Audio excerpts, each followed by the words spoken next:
Good morning, everyone, and welcome to our cross-functional transformation leadership webinar. I'm Simon Moore, manager and managing director at BIE, and I'll be your host today. There certainly seems to be a bit of a purpose about life at BIE HQ, and I would say it seems busy out in the city. So thanks so much for giving your time to join us today. We're excited to share insights from our latest Transformational Leadership Report. It brings together perspectives from over 800 UK-based senior leaders and builds on the research from last year's Transformational Leadership Report. Before we begin, a bit about us for anyone who doesn't know. At BIE, we're recognised for enabling change by building exceptional leadership. Through a unique blend of interim management, search and selection, and advisory services, we help organisations navigate complex change and accelerate growth. With deep-rooted expertise across finance, HR, IT, supply chain, procurement, and the executive leadership, we connect businesses with exceptional talent and strategic insight, empowering them to adopt and thrive in today's dynamic environment.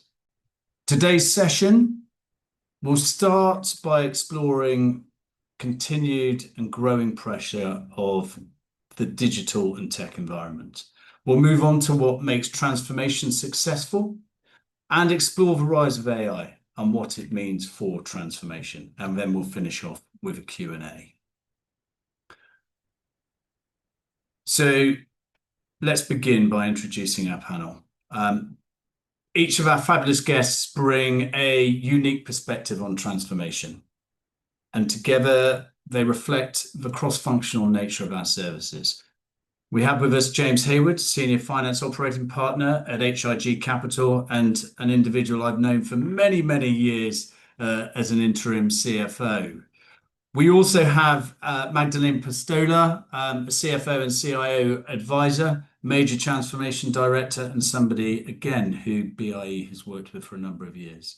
And, of course, Paul Rodgers as well, global M&A lead, transformation director, and another individual who we've been working with for many years. Let's start off. If I go on my screen, James, do you want to give a quick introduction about yourself? Sure, thanks, Simon. Hi, everybody. James Hayward, Senior Operating Partner at HIG Capital.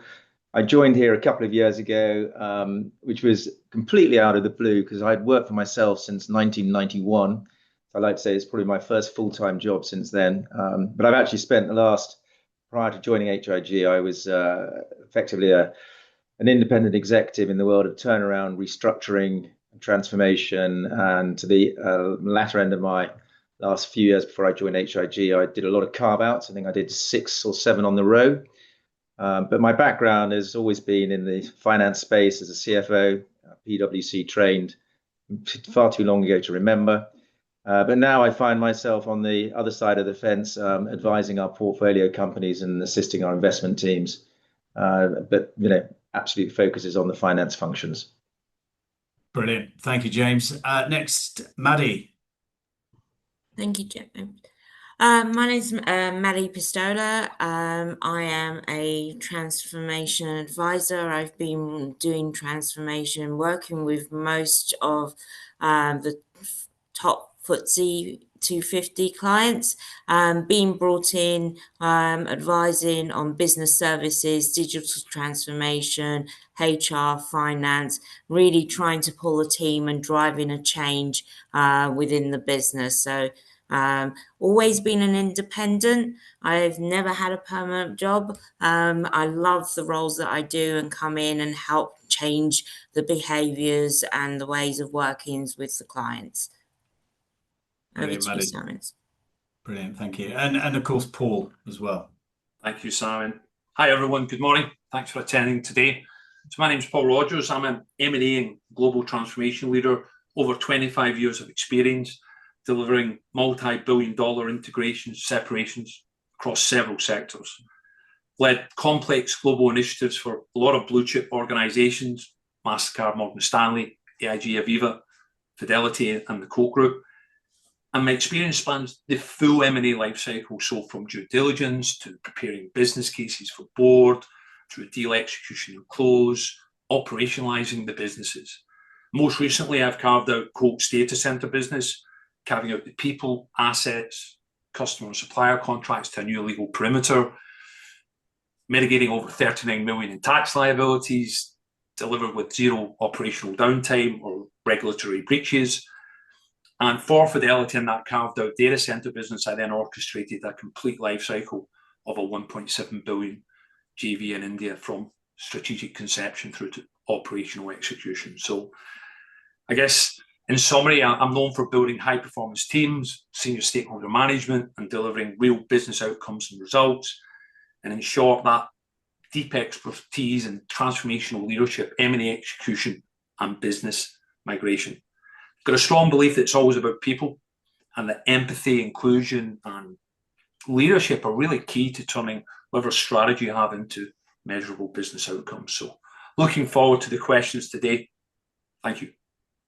Thanks, Paul. Brilliant. And it's great that you've got time for us today, given what you've been up to. Let's get stuck into this then, starting with the world of digital and tech pressures. Our research shows that technology change and cybersecurity are the biggest challenges facing the C-suite now and over the next 5 years. Digital skills are increasing, with more leaders recognizing the need to develop those skills. James, if I can turn to you as a CFO working across multiple portfolio companies, how does this compare to what you're seeing? And are technology and cybersecurity shaping C-suite priorities for the years ahead?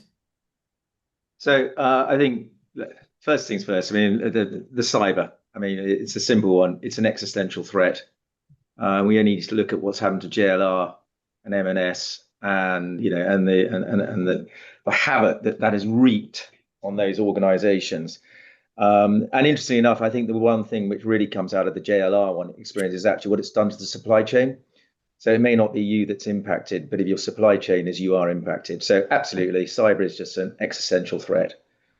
On the tech side, I think, so leaving tech companies aside in terms of clearly that's their bread and butter. But if you were to say to the bricks and mortar businesses, where does tech sit? Yeah, absolutely. Tech it's completely on the agenda, but it's more on the agenda as it's an enabler as opposed to a strategy. And what we're seeing is, I think there's two elements to the tech debate conversation. One is technology going to be a threat out there which could destroy or slowly eat your business in the same way that Amazon has eaten the high street? And some might say that AI is eating Google search. So is there something out there which is nibbling away, slowly destroying your business? And then on the other side is then, and in terms of how technology touches every part of your business now, just about every single part. But as I said, it's an enabler, not a strategy. And how one actually implements it or gets the benefits from it. Lots of people look for, the big shot, the moonshot. How is it going to really transform my business, as opposed to what I would call the incremental shots, just moving forward slowly, with little bits of tech improvement all over the place. And I tend to find that most businesses, it's all about small steps. If it's that big a step, it's pretty obvious and you've probably done it. So technology, absolutely, across our portfolio companies, it weaves itself into every part of the conversation. Fair enough. And can I also ask, how can finance leaders build enough digital fluency to ensure that they can challenge and guide tech decisions effectively?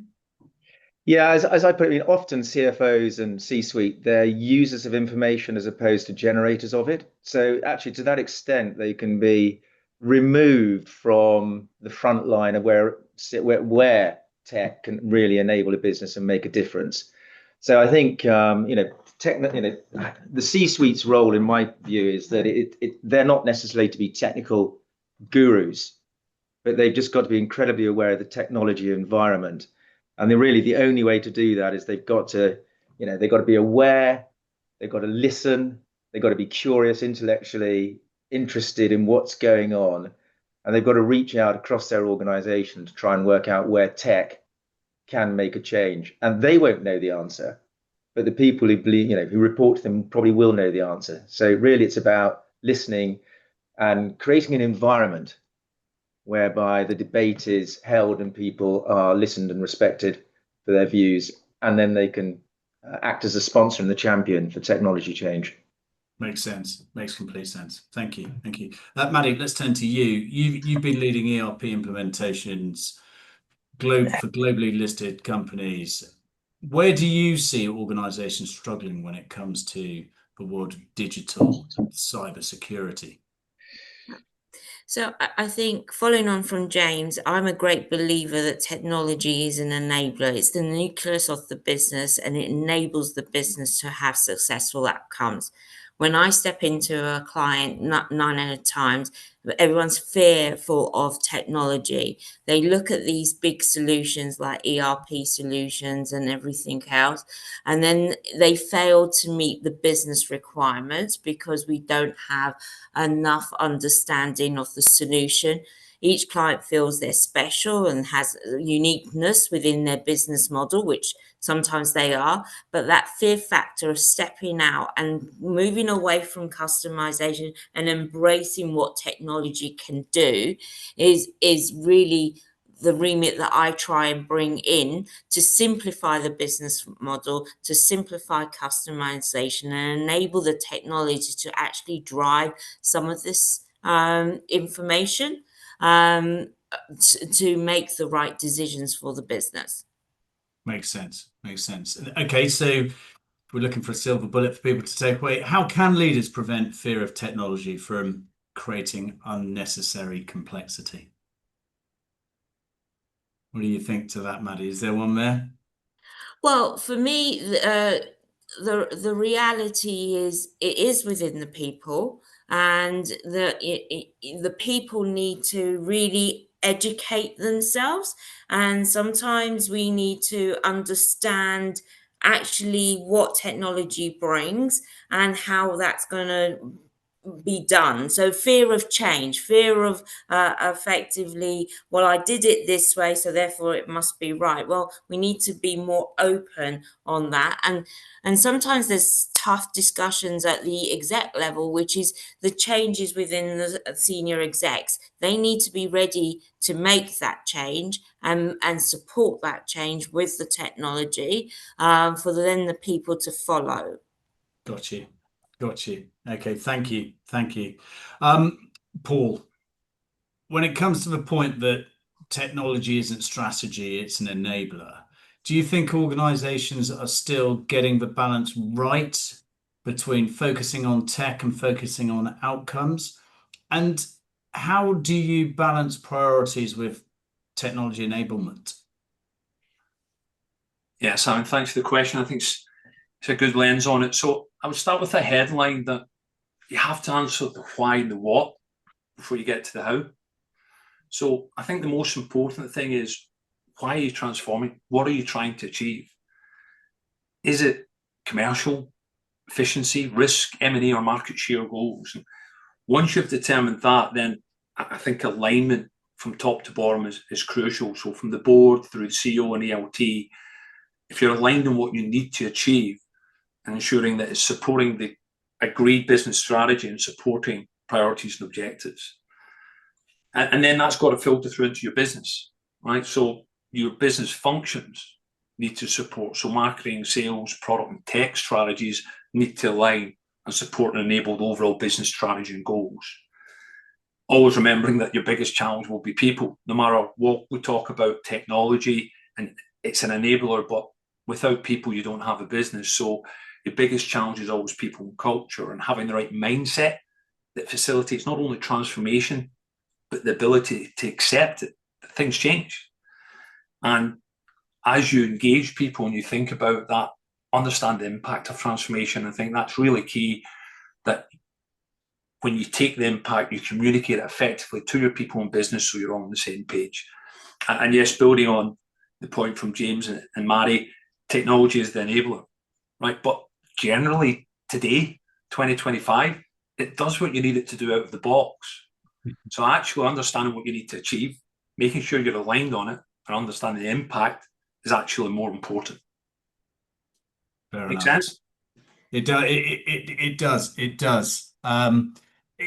What advice would you have for leaders and organizations struggling to get that balance right? I think the keyword's balance. You've got to balance your business priorities, the capability of the people in your organization, and indeed the capability of your technical delivery. If you've got those business priorities set, technology shouldn't dictate them. They should be supporting them and enabling the business. And to do that effectively, to enable the business effectively, I think you need to understand your operational approach. How do you want your people to work?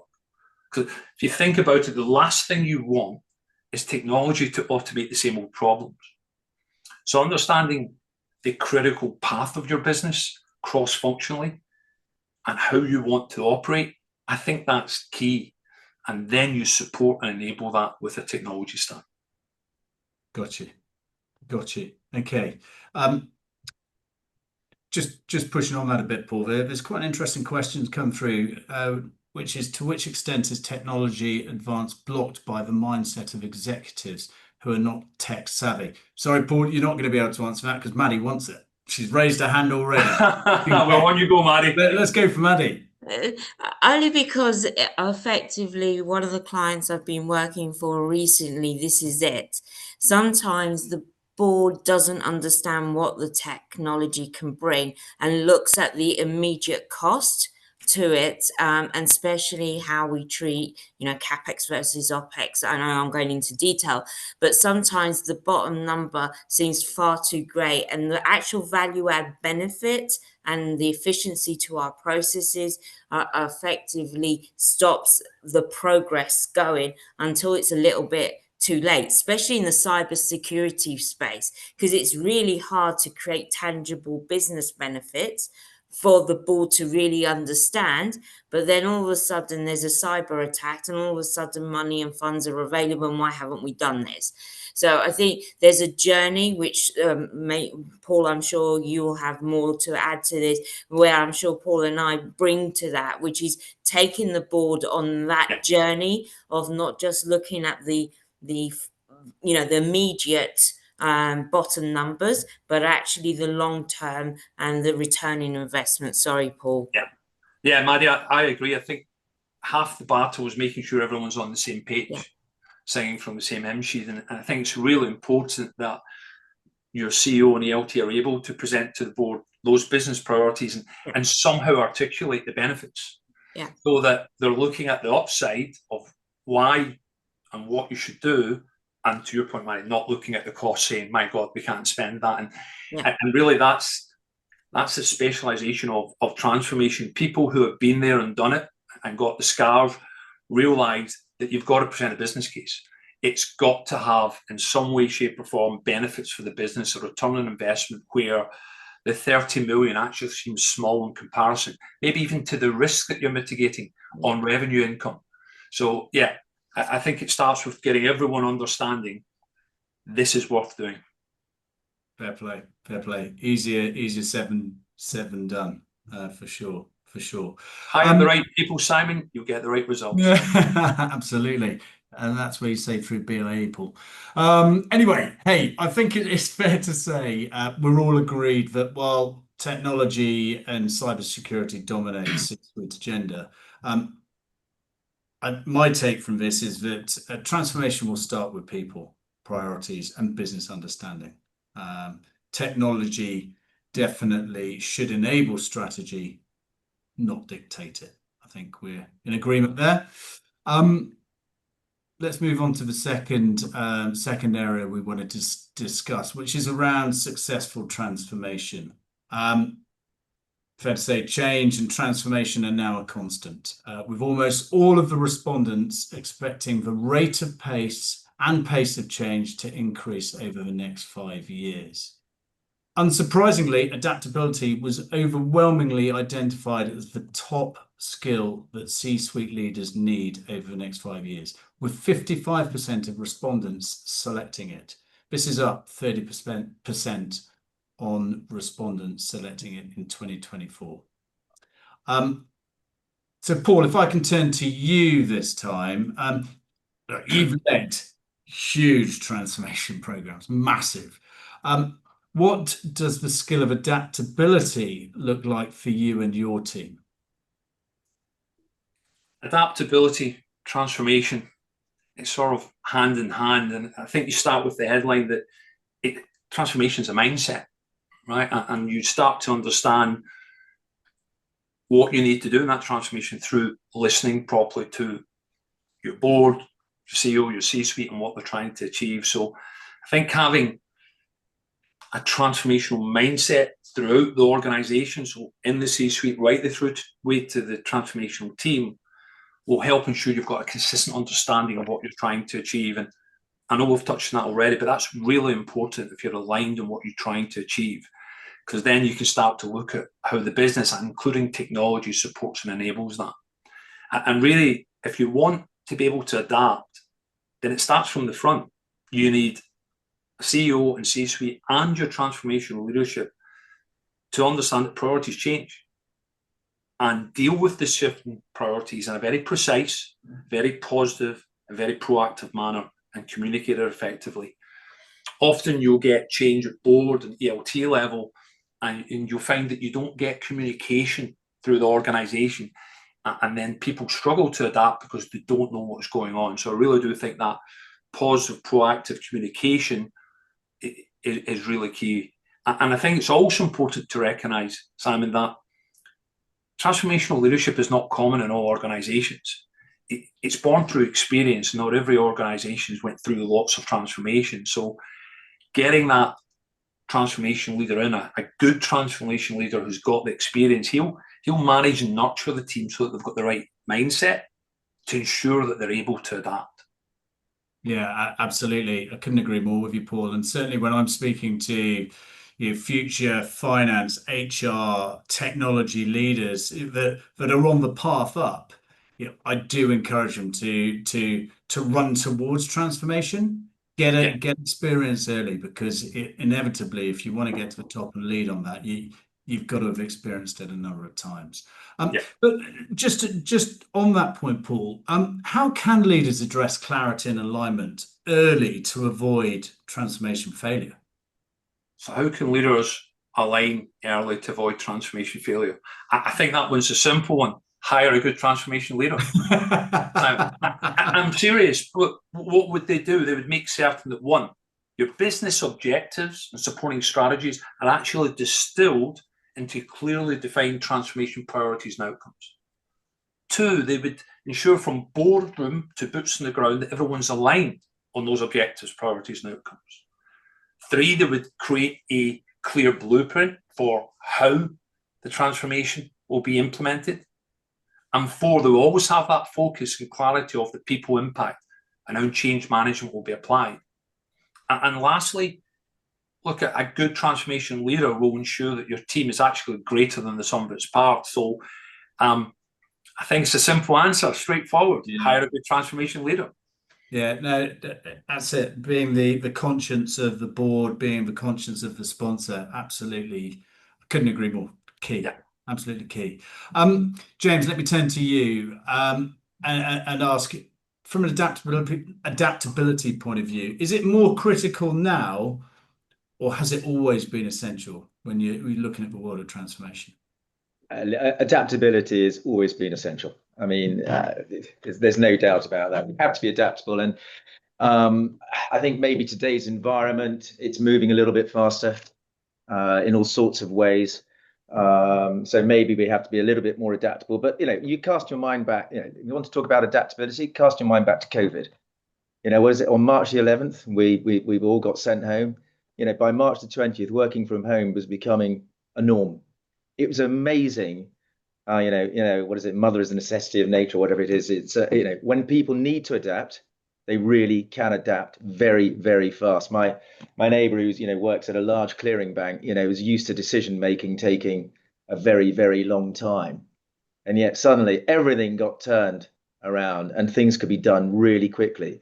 So never never say you can't adapt when demonstrably, we did under COVID very, very quickly and everybody pivoted.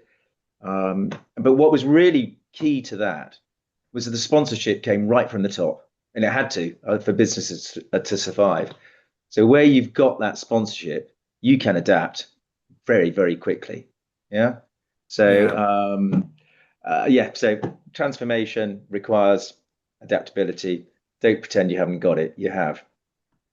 Yeah, no, absolutely. I couldn't agree more. From your point of view, and you're looking across a portfolio of companies, how do you spot when transformation is on track or when it's starting to drift? Look, you've got to be in the business. You've got to be in the weeds of the business. I think there's a few things. We keep on coming back to people in these situations. I think we're all in rude agreement. You need your head of transformation. He is the conductor of the orchestra. He's trying to make sure that everybody is working together, that they're playing all the right notes at all the right time, and it's all working. And you need a very good governance structure to ensure that everything is being, fed back. The cadences of reporting are being fed back. But most importantly, I think, don't for a start create an echo chamber around you where opinion given back to you as a CFO or as the board is simply what people think you want to hear. You've got to look in the mirror and be very ruthless about that. And, you should be able to smell it just by listening and walking around your organization, whether something is going wrong or right. And if something doesn't smell right, it usually isn't. So, you've got to be just alert, put in place good governance structures, have a good transformation leadership team, and listen to what's going on, because some things will go wrong and you'll be able to adapt to that pretty quickly. But, please do. I mean, I've been in transformations where the board only wanted to hear what they'd already prescribed themselves they needed to hear. And actually, as as a lot of people started raising alarms, we were all dismissed as, as we didn't know what we were talking about. And subsequently, we were proved to be right. So, be prepared to look in the mirror and face the truth. Fair enough. Wise words. Wise words. I can see just looking through the chat, going off piste again here, but here's a question from Miles Quinton. Do you think that perception of risk, much quoted statistics on failed transformation programs by boards, makes them overly cautious to make decisions rather than delay? Anybody? I can pick that up. Yeah, have a go, Paul. Go on. So I think it's incumbent on your transformational leadership to communicate to the board the cost risk benefit. And I don't think that's always done clearly. So of course your board are going to look at this from the outside in and see risk. And you've got to do the job of articulating, yes, there's risk, but this is the benefits we're trying to derive at this cost, and make an argument that it's worth doing. So I think understanding it better, understanding what you're getting from the risk and if it's worth taking, because let's face it, if you're delivering any transformational change, especially in the M&A field, there's risk. Right? You're changing large things around your legal and tax structure in your business. Operationally, you may be changing end-to-end how you do things, but what's the benefit? And I think you've got to get that point across, and that would help with that, because I do think if you don't, then the question is well put. You will then get that worry about risk that can stall things. And Simon, just to support Paul, I think it's also based on if you've got the right transformation officer, director, whatever you want to call them, the ability for them to play back to the board the risk profile of what the change is and how we're going to do this, and actually address some of their concerns and fears, because it is down to fear and risk mitigation.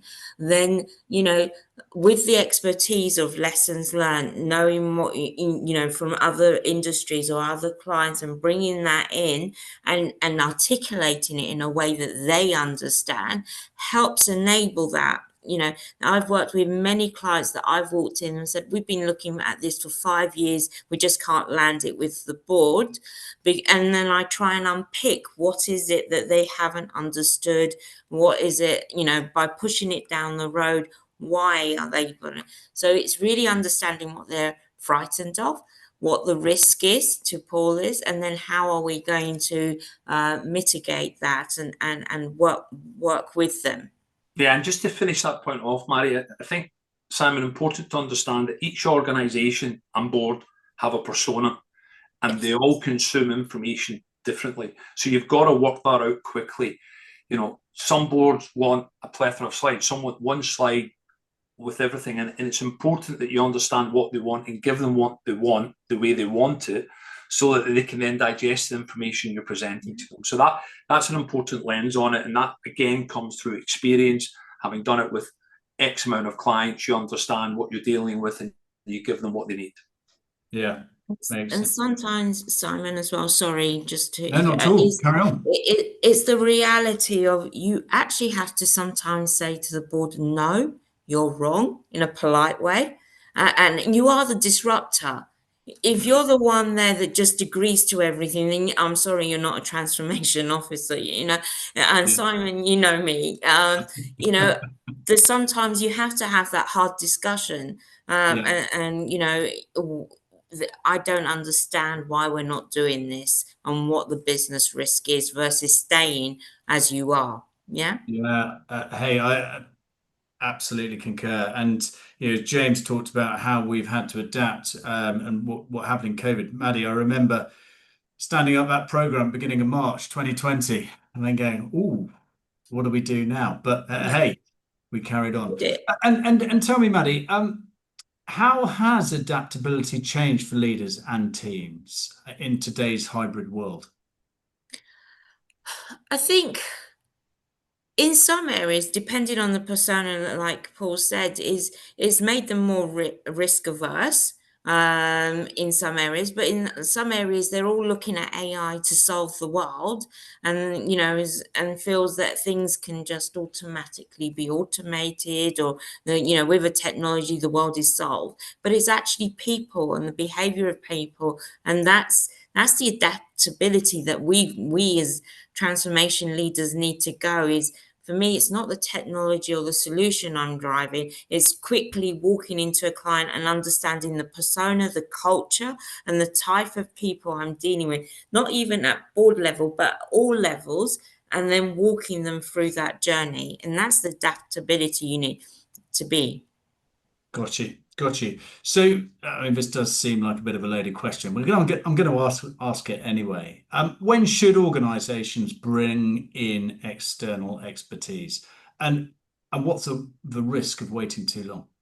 So, considering 9 out of my 10 transformations they've had the internal person who is the subject matter, who knows the business, and you know, and has done a great change management, but doesn't have the expertise of the transformation solution, and you're unpicking it, you know, and it actually adds a lot of cost of doing that. But most people think that they need to do this transformation, especially big programs. We need someone within us who knows our business to take us on that journey. And then 4 years later, you're 100% over budget, over timeline. Oh, maybe we need to bring someone in, and you're forced to pick that. So my advice is, selfishly, maybe, but I've worked with both. The client I've got right now, I am at the beginning of the journey, and look, we're on time, we're on track, and we're actually below budget, and that's the difference. Yeah, it hasn't been an easy journey, trust me. We've had our, you know, ups and downs with the board, but it's actually, they've bought into this, and you know, we've got a 2-partner model. Myself as a transformational expert, and then the business transformation person who knows the business, and that model can actually work really well. And I would always advise most clients that come to me, that's the model you need from inception. Yeah. So building on Mari's point, Simon, we touched earlier on transformational leadership is born through experience. So I'd like to use an example. I was in a very large client, a global business, and when they reached out, actually through BIE, for myself, the reason was they had run a large M&A program a few years previous, and it was very unsuccessful. Tens of million over budget and lots of problems. So through that pain, they had said, we're not doing that again. We want to bring in someone who's been there and done it and has that transformational leadership. And with help from yourselves, I was brought into the business. And to Mari's point, it went a lot better. On time, under budget, very successful. So the answer to your question is, if you're transforming, make sure you've got the expertise. And if you don't, bring it in straight away. Now, you may have it in your organization because you may just have done a bit of work with someone's led, but most organizations wouldn't have a transformation office or someone who's went through that type of large transformation. So bring them in. You wouldn't ask, your lawyer, your corporate lawyer, to run your finance division, right? If you wanted to run your finance team and function, you bring in a CFO. And that's the way to think about it. You've got to bring in the leader in that discipline, and this just happens to be transformation, and it's got to be thought about like that. Got you. It's an interesting point, James. Can I just ask, I can see on the Q&A from Adrian, he simply asked, James, has your turnaround experience informed your approach to transformational projects? Does that have, and also, I guess, your career as an interim manager going into lots of different environments, be it PLC, private equity, et cetera, et cetera? Certainly turnaround is, in a way, is a bit like a COVID crisis, because you've actually got to make decisions. You've got to get on and do things. And there are clear signposts of the things you've got to do, typically liquidity. And so actually, the good thing about turnaround is decision making usually becomes a lot clearer and a lot easier, because you've run out of runway. What you can end up with in transformation situations is management by committee if you're not careful, particularly lower down in the organization, when everybody wants to have a voice as to what the transformation is trying to do, and you end up with paralysis, either by analysis or paralysis by talking, and nobody actually making any bloody decisions. So the world of turnaround and restructuring is great, because actually the time for not making decisions has usually gone away. So it becomes a lot clearer what you've got to do, and there is a clear need within the business around typically liquidity to stave off a financial insolvency event. So yes, it accelerates transformation. It probably cuts away to the chase in terms of who's making the decisions. But you do end up typically in restructuring situations where the old guard might say, oh gosh, but sales tomorrow are going to come up. We've got the big client coming tomorrow, the big contracts coming next week. The amount of times I've heard that is really scary, because of course they never ever do turn up.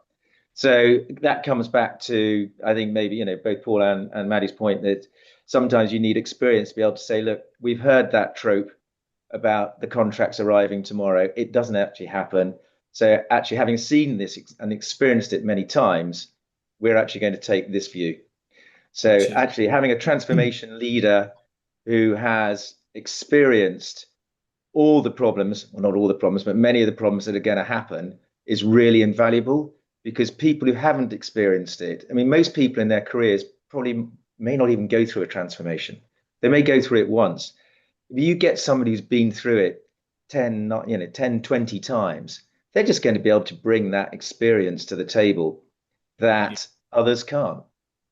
Yeah, absolutely makes sense. I'm getting nudged here to keep on track and time without going too far away. But so from a transformation point of view, I think it's fair to say that transformation success depends less on technology and more on clarity, I think, is how we'll summarize that. Adaptability is key, leadership alignment. I think all of you have emphasized that people, communication, and also getting external support are critical factors to success. Great. one of the stats in the report, which I do like, I really do like, and it makes me smile, is that 75% of leaders plan to use more agencies and interims in the next 5 years.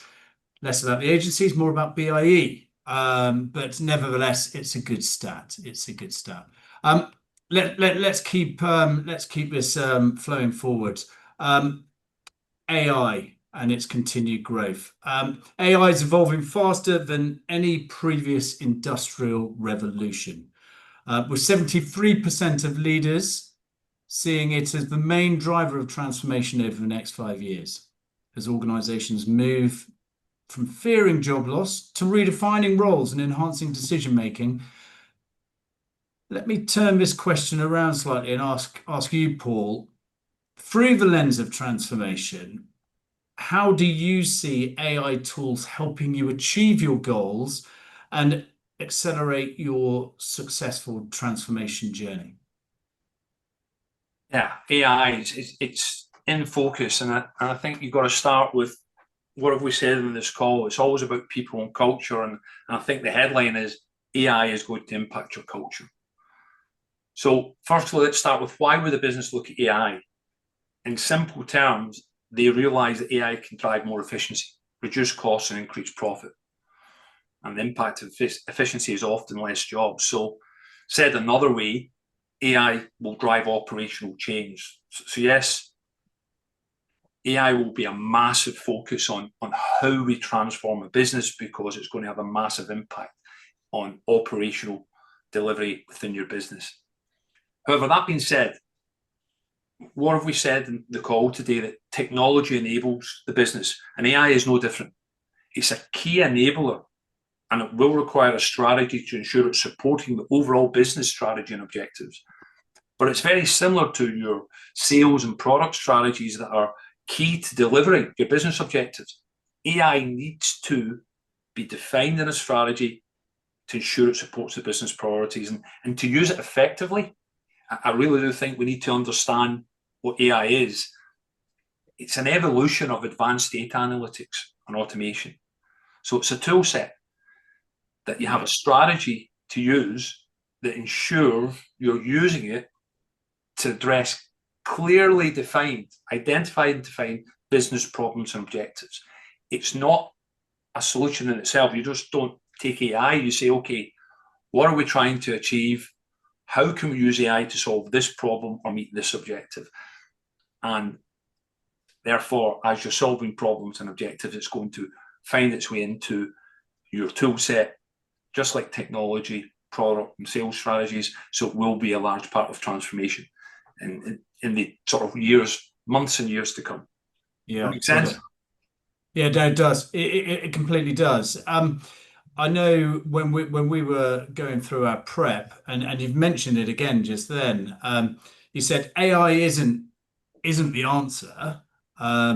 It's just very advanced data analytics. Can you elaborate and advise how leaders should decide where and when to use AI effectively? Any advice there? Yeah, look, I think understanding what you're trying to achieve in your business, we've touched on that already. Have you defined your business goals and formally adopted them from board through ELT?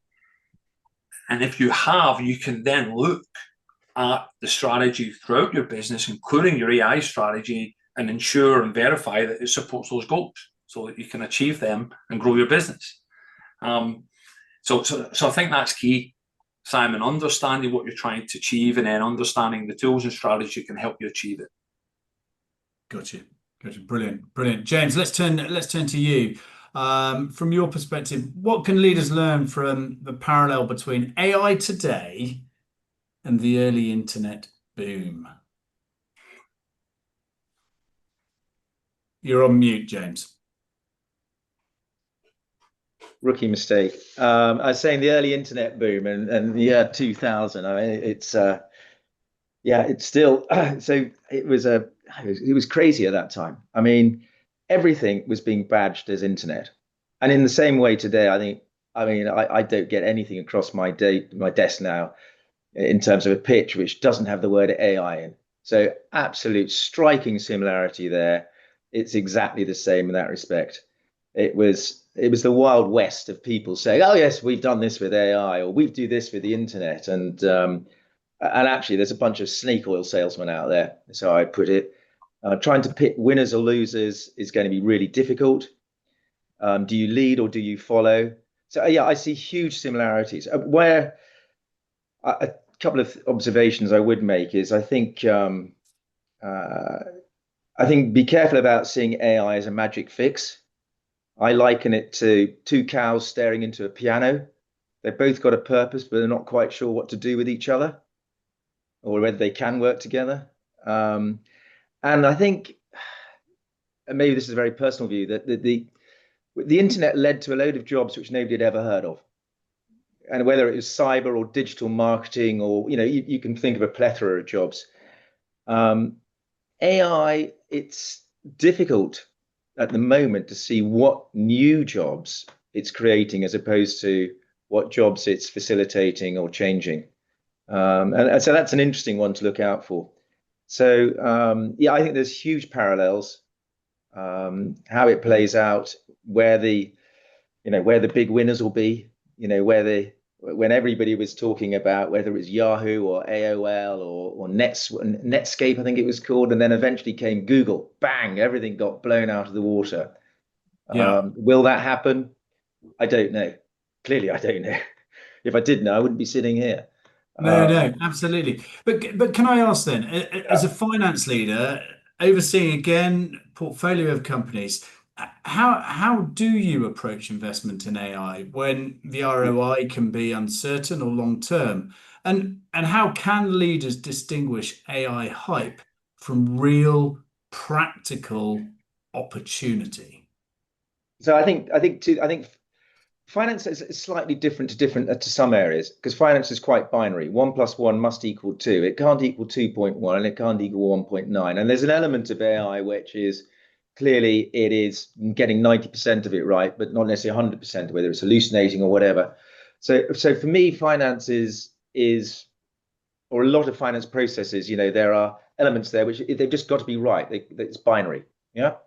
So I would say a lot of AI related solutions, specific in the finance area, maybe you could call them enhanced robotic automation, as opposed to AI, per se. Maybe that will change over time, but the solutions they come up with have to be practical and real. And I think one of the ways of trying to assess where can you impact AI in the finance part of an organization is ask yourself a question: what processes have I got which are taking longer than, let's say, 3 hours, maybe 4 or 5 hours? If something's taking longer than 3 or 4 or 5 hours, ask yourself, there must be a better solution than this, given the way technology is today. Whether that technology is AI or RPA or whatever, okay, let's not go into that debate. But I think, if something is taking that long, there's probably a process you can improve. So that's very specifically towards finance. As for how do you determine the ROI on something, or how do you choose something? Plagiarize. If somebody's done something, we do this in our portfolio companies, where we see a solution that is working well somewhere, we're very, very, we promote it across the rest of our portfolio. Yeah. So look, it's tried, it's tested, it's working well. Is it the Mercedes? Is it the Ferrari? Or is it the Ford? It's doing the job that it's required to do. And therefore, we've got experience, so we can mandate it. We can actually take a view that this actually works. So I would just nick ideas from people and always go and talk to people who've actually, shall I say, road tested it at their expense and not at your expense. And if it's worked for them and you trust them, then that's probably a good starting point. Love it. You heard it here first, ladies and gentlemen, from Mr. James Hayward. Nick it. Madi, how is AI changing how people manage and lead transformations? I suppose in my case, AI is the new GBS. Did you remember a few years ago, or last 5 years, on processes and everything, let's offshore everything, it's cheaper, it's a low value process and it's repeatable. So let's just move it to a low cost area. Now with AI, there's like, how do we automate this? How do we make it and reduce costs even more on this? To James and Paul's point, I don't know what the future of AI is. Obviously, everyone's keen, and I've been looking at the chat where I think John's put, the uptake of ChatGPT has taken 2 months for 100 million users, while Cole took 100 years for anyone to really know. It's the new latest thing, and everyone's excited about it. So I'm interested. I'm willing, but I don't know how it's going to shape transformation per se. But for me, AI is never going to take away that human interaction, which is the emotional connection to change the business, to transform and work differently. Yeah. Well, that's it. Back to communication and people again, isn't it? But if you were to give any advice at all, what must leaders do to help embrace and not fear AI? I think that's more of a Paul, and because I'm probably on the latter side as well, to be completely honest. On here is I have kids who are all into AI and using it, but I too personally am struggling with how is this going to shape our future as well. Yeah. And that's an Paul? honest opinion. Yeah, absolutely. Paul, anything from your side? Simon, I think it depends what sector you're in. So you would start with ensuring that they understand it's a strategy and a tool set that could be really useful, but you need leadership, you need business goals, and then how do you use it? So if you're someone who's got a lot of buses going around that port, yeah, you could bring AI and autonomous driving in, and that could really streamline your cost base.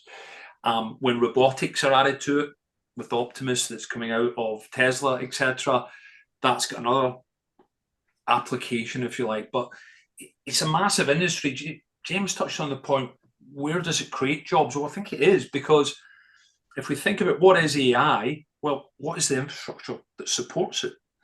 So going back to your question, if you're in the infrastructure part of supporting data centers, I've just been working in that sector for the last 4 years, you need to build the data centers. You need to have all the supporting infrastructure and businesses, from cooling to electricity to all the construction. So you're creating investment, jobs, growth through the investment in AI. I think so in that sector, it's really clear, right?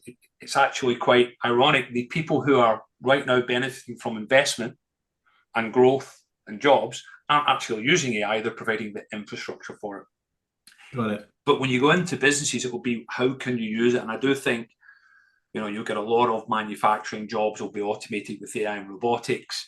You'll get a lot of low-level jobs where we can take away people. So that's going to be a challenge for companies to work through, because, as we've touched on, people change and culture are really, really important. But it is going to make them more efficient and better bottom line.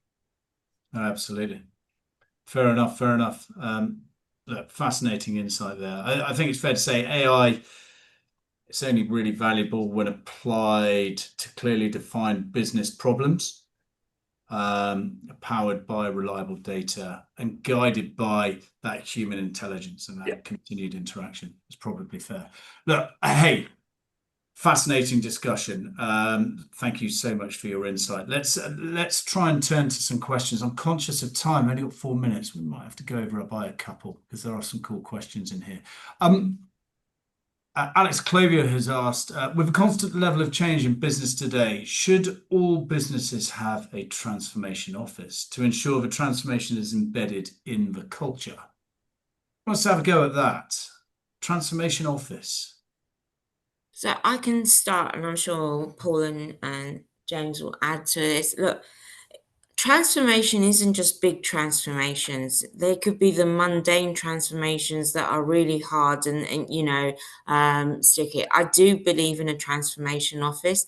I think it's important as part of the governance that we have that roadmap and that impact, and understand how we are tracking against them, but also the understanding the impact to our business, the culture change and everything else is the way that we measure and govern our businesses. Now, so most companies see a transformation office as an overhead that's unnecessary. And therefore it's always done within each program, and then people need to talk about, at board level. So I do believe we need one, but that's really down to the appetite of the client and how they see their strategic roadmap and whether that's a transformation or not. Yeah. Okay. Yeah, I think, Simon, building Mari's point, if you've got a transformation office and you've got a clearly defined strategy from your board over a period of time, then you know all of the strategic transformation that's coming, and you need a transformation office to ensure that's done correctly. I think if you do that, the sell to the board would be it's an investment maybe for a set amount of time, because you eventually get into the cycle of continuous improvement. But if we look at the world, AI is changing things. There's been a lot of technology change. We're starting to look at businesses holistically and horizontally and on critical path cross-functionally rather than the siloed functions. Then there's a lot of change that you derive from that and the way you work and the tools that support it. So yeah, I think it should be a question asked and answered by each individual business, but it should be asked of the ELT and the board so that they understand, even if it just surfaces, what strategic change are we in for in the near term. We see at our portcos, where they've got, buy and build acquisition strategies. Absolutely, we have an integrations director or somebody. You need a focal point. You need a focal point to be able to direct something through so you capture everything, because otherwise, if you don't, you won't be able to capture it, and you'll just leave things on the table. So depending on the dynamics of the business, and particularly the large businesses, then yeah, it makes complete sense to build, and that business and that the nature of that office will change constantly, whether it's a acquisition or whether it's internal transformation. It depends, which transformation you're going down. Got you. I'm conscious of time, but I'm going to ask one more question because I like it. Robin Davis, do you see any change in organisational appetite for transformation initiatives given the economic climate? The general consensus across my network, independent consultancies and clients, is that the economic climate doesn't encourage organisations to take the risk and invest the budget and time needed, especially with external volatility threatening progress and certainly delivery. Most transformations at the moment seem to be low level, keep the lights on, change rather than genuine transformation. Throw it open. Who wants to? Madi, have a go. Yeah, I sort of disagree a little bit. There are some, and it depends on when you mean low-level transformation. Driving a large ERP transformation is a huge budget to a business, and some of them are going out of support. With those that are on SAP, you've literally got 2 years to move to S4. So I don't see that. I see actually the businesses actually being careful of what they want to invest in. And if we look at COVID, I really like, Simon, if you remember, with the client we were working at that time when lockdown, I was brought in to do a transformation. Lockdown happened. We thought we were all going to be stood down. And actually we drove 4 transformations at the same time with 3 different clients because there was a need to do that. So I do think if it's the right ones with the right return in investment, the business are looking at them. I'm certainly seeing that at the moment. Yeah, I think, Simon, you can't take a broad sweeping brush and say Yeah. they're all looking or not. It depends on the lens. So there's quite a lot of M&A activity, and if you're in that space, well, 100%, they're going to transform. There's going to be appetite and budget behind that. And to Mari's point, if you've got significant transformation in your business, looking at how your technology stack perhaps supports your business or the way you work, then again, but admittedly, there'll be other sectors where maybe there's less change in the business required, and maybe they're a bit quieter. So I do think it depends on the particular company and sector. Fair play. Fair enough. Any last comments from you, James? Only that, you know, the challenge of geopolitics and the tariffs and whatever, yeah, absolutely, that's impacted our approach to some of our portcos. So where it impacts, yes, of course, it makes a change as to how we approach. But then there's lots of other businesses we're involved with, which are, you know, maybe UK centric, for which the environment is more challenging, should I say, around some like domestic policy. You know, around, you know, national insurance charges and, you know, minimum wages, and how do we manage our you know, manipulate or navigate our way around those challenges. So again, I think just like Paul said, you've got to take each case as it is. Uncertainty has always been there, always will be. It's a bit like adaptability. It's required the whole time. So absolutely, you just have to live with uncertainty. Hey, I agree.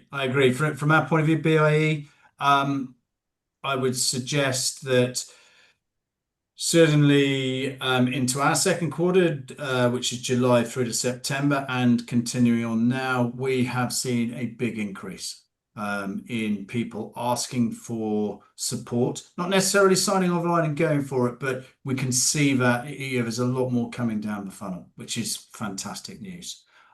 Hopefully it's a sign of more to come. Number 26 won't scupper that. Anyway, enough from me. James, Maddie, Paul, brilliant. Fantastic insight. Thank you so much for your engagement and sharing your experience. Really do appreciate it. And thank you all for joining us today. We hope you found the discussion valuable, thought-provoking. You'll walk away with things to act on straight away. Thanks so much. Really insightful. Thoroughly enjoyed the discussion. Thank you. See you all soon. Thank you all. Bye-bye.